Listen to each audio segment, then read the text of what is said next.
తెలియజేస్తూ ఈ అవకాశం ఇచ్చినందుకు ధన్యవాదాలు. గౌరవ మంత్రివర్యులు సీతక్క. అధ్యక్ష, స్వర్గీయ డాక్టర్ మన్మోహన్ సింగ్ గారి మృతికి నివాళులర్పిస్తూ, రాజు మరణించే నొకతార రాలిపాయే, కవియు మరణించే నొకతార గగనమెక్కే, రాజు జీవించే రాతి విగ్రహములందు, సుకవి జీవించే ప్రజల నాలుకయందు.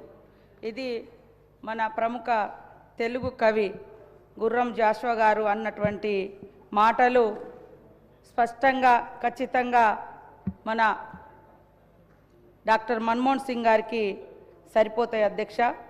వారు ఈరోజు మన మధ్య లేకపోయినా, భౌతికంగా లేకపోయినా, వారు ప్రవేశపెట్టినటువంటి అనేక గొప్ప సంస్కరణలు, పథకాలు ప్రజల గుండెల్లో సజీవంగా చిరకాలంగా నిలిచిపోతాయని తెలియజేస్తూ, మరి డాక్టర్ మన్మోహన్ సింగ్ గారు అంటేనే సంక్షేమ స్వాప్నికుడిగా ఆయన పేరు పదిలంగా ఉంటుంది అధ్యక్ష.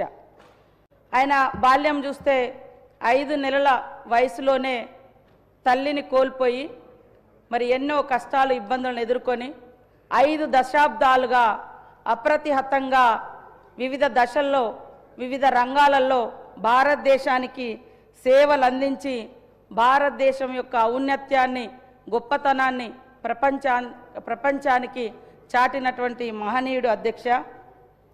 త్యాగాల సన్నిధి, సంక్షేమ సారథిగా ఉన్నటువంటి కాంగ్రెస్ పార్టీ సిద్ధాంతాన్ని, ఆశయాలను సమోన్నతంగా నిలపడంలో మన్మోహన్ సింగ్ గారి యొక్క పాత్ర అమోఘమైంది అధ్యక్ష. తొలి ప్రధాని జవహర్లాల్ నెహ్రూ గారు, లాల్ బహదూర్ శాస్త్రి గారు, ఇందిరాగాంధీ గారు, రాజీవ్ గాంధీ గారు, పివి నరసింహారావు గారుల యొక్క విప్లవాత్మకమైనటువంటి సంస్కరణల వారసత్వాన్ని పుణికిపుచ్చుకొని యూపీఏ చైర్పర్సన్ సోనియమ్మ సారథ్యంలో సంక్షేమ రాజ్యాన్ని స్థాపించినటువంటి మరి సాహసి మన డాక్టర్ మన్మోహన్ సింగ్ గారు అధ్యక్ష. చట్టాలు, సామాజిక న్యాయ విధానాలను అమలుపరిచారు అధ్యక్ష. హక్కుల ఆధారిత అభివృద్ధి విధానాన్ని అవలంబించారు అధ్యక్ష. దేశ చరిత్రలో మైలురాళ్లుగా నిలిచిపోయే పాలన మార్పులను, సంక్షేమ పథకాలను ప్రవేశపెట్టిన ఘనత కూడా మన డాక్టర్ మన్మోహన్ సింగ్ గారిది అధ్యక్షత. 20 ఏళ్ల తెలంగాణ రాష్ట్ర ప్రజల యొక్క ఆకాంక్షను నెరవేర్చినటువంటి మహనీయుడు. ప్రధానమంత్రి హోదాలో మరి ఆయన అనేక ఇబ్బందులు ఎదురైనా కూడా వాటినన్నింటినీ అధిగమించి తెలంగాణ రాష్ట్ర ప్రజలకు సోనియమ్మ గారు ఇచ్చినటువంటి మాటను నిలబెట్టి మనందరికీ ఆత్మగౌరవాన్ని, హక్కులను, ప్రత్యేక రాష్ట్రాన్ని అందించినటువంటి మహనీయుడు మరి మన్మోహన్ సింగ్ గారికి తెలంగాణ ప్రణమిల్లి నివాళులర్పిస్తుంది అధ్యక్ష. కాంగ్రెస్ మూల సిద్ధాంతమైనటువంటి సంక్షేమానికి, చట్టబద్ధత, సామాన్యులకు చట్టపరమైనటువంటి హక్కులను కల్పించినటువంటి ఆర్థిక రూపశిల్పి మన్మోహన్ సింగ్ గారు అధ్యక్ష. సంక్షేమ పథకాలు అంటే కేవలం ప్రభుత్వం యొక్క దయాదాక్షిణ్యాలు కాదు, ప్రజల యొక్క హక్కులు అని ఆయన ఏ పథకం ప్రవేశపెట్టినా దానికి చట్టబద్ధత కల్పించినటువంటి గొప్పతనం కూడా ఆయన ఆధ్వర్యంలో ఆయన ప్రధానిగా ఉన్నప్పుడే ఆ యొక్క చట్టబద్ధత తీసుకొచ్చిండు అధ్యక్ష. ముఖ్యంగా వారు ప్రవేశపెట్టినటువంటి వివిధ పథకాలకు చట్టబద్ధత ఇవ్వడం మూలంగానే ఈరోజు రాష్ట్రంలో కానీ కేంద్రంలో కానీ ప్రభుత్వాలు మారినా ఆ యొక్క సంక్షేమ పథకాలు సజీవంగా అప్రతిహతంగా ఒక యజ్ఞంలా సాగుతున్నాయంటే వారు తీసుకొచ్చినటువంటి సంక్షేమ పథకాలకు చట్టబద్ధమైనటువంటి హక్కులు కల్పించడం మూలంగానే అని ఈ సందర్భంగా తెలియజేస్తాను అధ్యక్ష. పేదల సంక్షేమం ఒక యజ్ఞంలా ఉండాలనే మరి వారు తీసుకొచ్చినటువంటిది అత్యంత ప్రభావితం చేసినటువంటిది పేదల కోసం ఉపాధి హామీ చట్టం. 2005లో తీసుకొచ్చినటువంటి ఉపాధి హామీ చట్టం మూలంగా ఇవాళ కోట్ల మంది పేదలకు ఆ ఉపాధిని కల్పించినటువంటి చట్టం అధ్యక్ష. ఈరోజు కేంద్రంలో ఏ ప్రభుత్వం వచ్చినా, రాష్ట్రంలో ఎవరు వచ్చినా కానీ ఆ చట్టం 11 సంవత్సరాలైనా కూడా ఈ రోజు వరకు మరి ఉన్నది అంటే ఇతర ప్రభుత్వంలో దానికి చట్టబద్ధత రావడం మూలంగానే ఈ సందర్భంగా తెలియజేస్తా ఉన్నాను అధ్యక్ష. ముఖ్యంగా పని చేసే హక్కు, పని దినాలు పొందే హక్కు, దాని ద్వారా అర్ధాకలి మరి ఉపాధి లేనితనం ఇవన్నీ ఉండకూడదని ఉపాధి హామీ చట్టం తీసుకురావడం జరిగింది అధ్యక్ష. ముఖ్యంగా ఈ యొక్క ఉపాధి హామీ చట్టం గురించి దేశమంతా ప్రధానంగా చర్చ జరిగింది కూడా కరోనా టైంలో. కరోనా టైంలో ఇంత సాఫ్ట్వేర్, ఇంత అభివృద్ధి, ఇంత ఇది అని మనం గొప్పగా చెప్పుకున్నా పట్టణాలలో లాక్డౌన్ తోటి పల్లెల వైపు మరి అనేక మంది వస్తే అక్కడ ఉపాధి హామీ చట్టం, ఉపాధి హామీ పనులు హక్కున చేర్చుకొని మరి ఆర్థికంగా ఆకలి లేకుండా ఒక అమ్మలా కాపాడినటువంటి పని ఏదన్నా ఉంది అంటే అది ఉపాధి హామీ చట్టం. ఉపాధి హామీ చట్టం వచ్చిన నాటి నుండి 8 కోట్ల మంది మాత్రమే ఉపాధి హామీ చట్టంలో పనిచేసేది అధ్యక్ష. కానీ కరోనా కాలంలో దాదాపుగా 11 కోట్ల మంది ఉపాధి హామీ కూలీలుగా మారి తమ యొక్క ఆకలిని తీర్చుకున్నటువంటి అంటే పని ఏదైనా ఉందంటే ఉపాధి హామీ చట్టం. ఇది చట్టంగా ఉండడం మూలంగానే ఇవాళ గ్రామాలలో మన రాష్ట్రానికి కానీ దేశ ప్రజలకు కానీ రావాల్సినటువంటి పని దినాలు వస్తున్నాయి, హక్కులు, అభివృద్ధి, ఆకలి తీర్చుకోవడం ఇవన్నీ కూడా జరుగుతుందని నేను తెలియజేస్తా ఉన్నాను అధ్యక్ష. ముఖ్యంగా కర్షకుడి కర్రు కదిలితేనే మనకు 4,000 నోట్లకు పోతాయనేటువంటి విషయం మనందరికీ తెలుసు అధ్యక్ష. దేశంలో మొట్టమొదటిసారి రైతన్నల కోసం 70,000 కోట్ల రూపాయల రుణమాఫీ చేసినటువంటి ఘనత ఆనాటి యూపీఏ గవర్నమెంట్, మన్మోహన్ సింగ్ గారి యొక్క ప్రభుత్వం అని ఈ సందర్భంగా తెలియజేస్తా ఉన్నాను అధ్యక్ష. ముఖ్యంగా మనిషికి అన్నిటికంటే పెద్ద శత్రువు ఏదైనా ఉంది అంటే అది ఆకలి. ఈ ఆకలిని నివారించాలి అంటే ఏం చేయాలి అని సోనియమ్మ గారి నాయకత్వంలో పేదలకు ఆహార భద్రత చట్టం తీసుకొచ్చి 2013లో మరి గౌరవంగా జీవించాలి, తిండి గింజలు వారికి దక్కాలని ఆహార భద్రత చట్టాన్ని కూడా సోనియమ్మ గారి నాయకత్వంలో తీసుకొస్తే ఆహార భద్రత చట్టం ద్వారా 81,31,00,000 మందికి రేషన్ కార్డ్స్ ద్వారా మరి తిండి గింజలు అందజేయడం జరుగుతుంది అధ్యక్ష.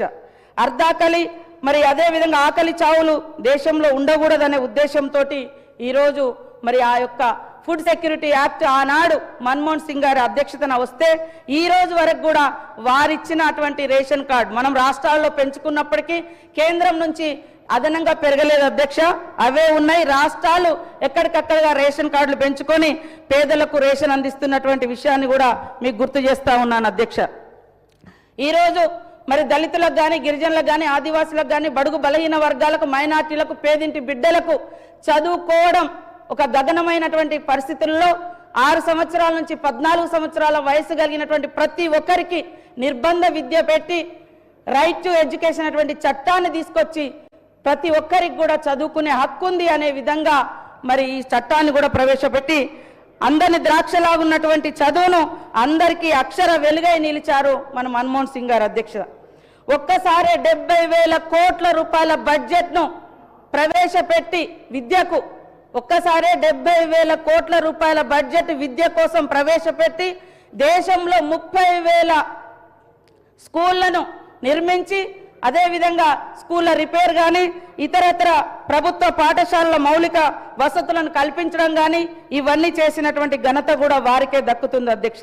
గ్రామీణ పేదలకు, అడవి బిడ్డలకు, మరి మారుమూల ప్రాంతాల బిడ్డలకు కూడా ఆరోగ్య సౌకర్యం అందుబాటులోకి ఉండాలని 2005లో నేషనల్ రూరల్ హెల్త్ మిషన్ను ప్రారంభించినటువంటి ఘనత కూడా మన డాక్టర్ మన్మోహన్ సింగ్ గారిదే అధ్యక్షత. తద్వారా పేదలందరికీ కూడా మరి ఉచిత వైద్యాన్ని అందుబాటులోకి తీసుకొచ్చినటువంటి మానవతామూర్తి. కొంతమంది వారిని మౌనముని అన్నారు అధ్యక్ష, కానీ ఆయన మౌనముని కాదు, సంక్షేమాన్ని చట్టబద్ధం చేసినటువంటి మహర్షి, గొప్ప మానవతామూర్తి, చైతన్య దీప్తి అని కూడా ఈ సందర్భంగా నేను తెలియజేస్తా ఉన్నాను అధ్యక్ష. మన్మోహన్ సింగ్ గారి కాలంలో విప్లవాత్మకమైనటువంటి చట్టం. ఇవాళ సమాచారం అనేది ఒక ఎంపీలకో ఎమ్మెల్యేలకో లేదా కొన్ని వర్గాలకో తెలిసేది. గవర్నమెంట్ ఏం డెసిషన్ తీసుకుంటుంది, ఎక్కడేమి ఎలాంటి అభివృద్ధి కార్యక్రమాలు నడుస్తున్నాయి, దాంట్లో మంచి చెడు.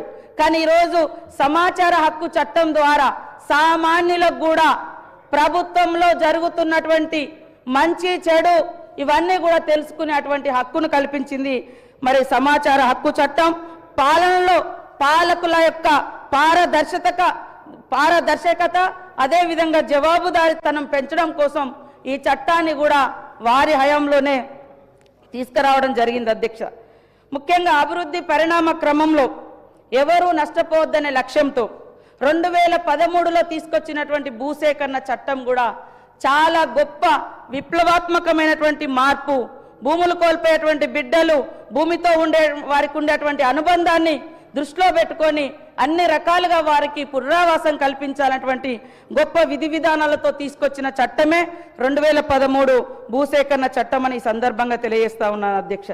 అదేవిధంగా దేశంలో అడవి బిడ్డలు ఏళ్ల కొద్దిగా అడవులలో నివసిస్తూ అడవులపై ఆధారపడి జీవించినప్పటికీ అడవి మీద ఎలాంటి హక్కు లేకుంటే మరి దశాబ్ద కాలంగా వారికి అన్యాయం జరుగుతుందని సోనియమ్మ సారథ్యంలో డాక్టర్ మన్మోహన్ సింగ్ గారి నాయకత్వంలో అటవీ హక్కుల చట్టాన్ని 2006లో తీసుకొచ్చి దేశవ్యాప్తంగా లక్షలాది మంది ఆదివాసీ గిరిజనులకు పోడుపై హక్కు కల్పించినటువంటి ఘనత కూడా మన మన్మోహన్ సింగ్ గారి ప్రభుత్వానికి వారి నాయకత్వానికే చెందుతుందని ఈ సందర్భంగా తెలియజేస్తా ఉన్నాను అధ్యక్ష.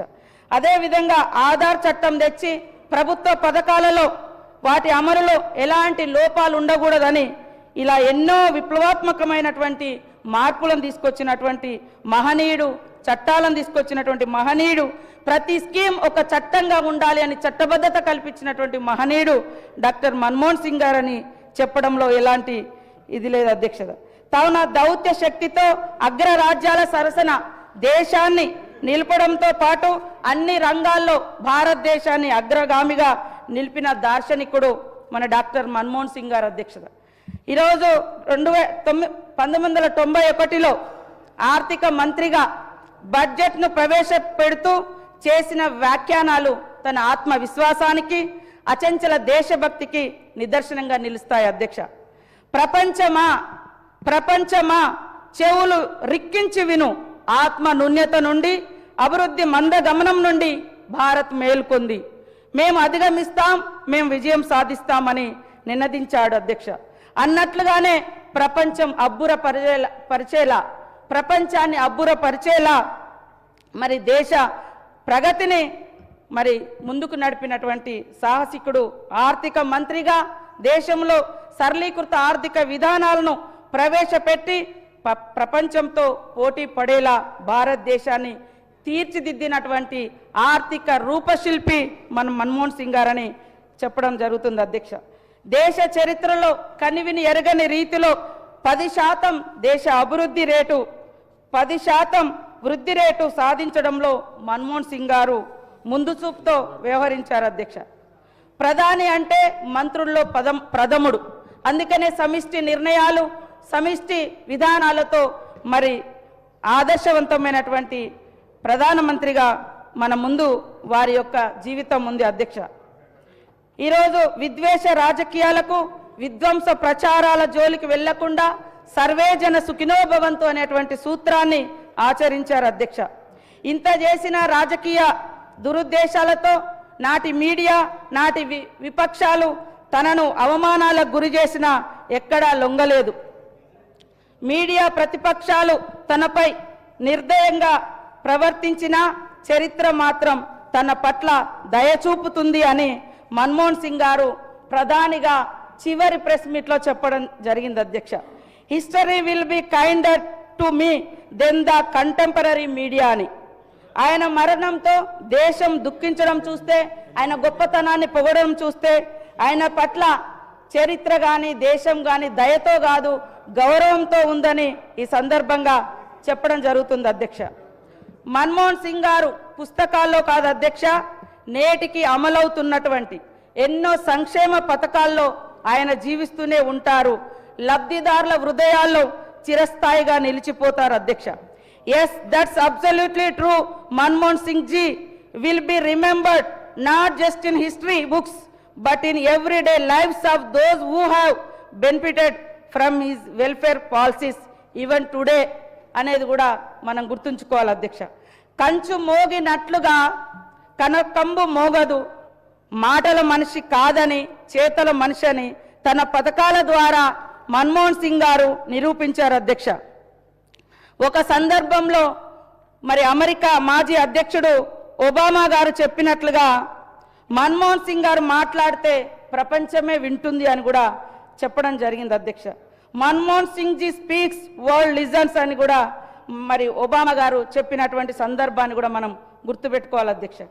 కాంగ్రెస్ పార్టీ విధేయుడిగా ఉన్నాడు కాబట్టి మరి నేటి అధికార పార్టీ సెంట్రల్లో ఆయన మీద ఈడీలు సిబిఐలు రకరకాలుగా ప్రయోగించిన లాస్ట్కి ఏం తెలియలేదు అధ్యక్ష. కేసులను క్లోజ్ చేసుకున్నటువంటి సందర్భాన్ని కూడా మనం గుర్తు చేసుకోవాల్సిన అవసరం ఉంది అధ్యక్ష.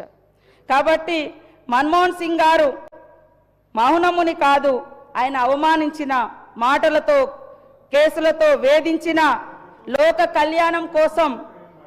కళ్యాణం కోసం పరమశివుడు విషాన్ని తన కంఠంలో దాచుకున్నట్లుగానే దేశం కోసం ఎన్నో అవమానాలను దిగమింగినటువంటి ప్రజల సంక్షేమం పంచిన సంక్షేమ శ్రామికుడు మన మన్మోహన్ సింగ్ గారు అధ్యక్ష.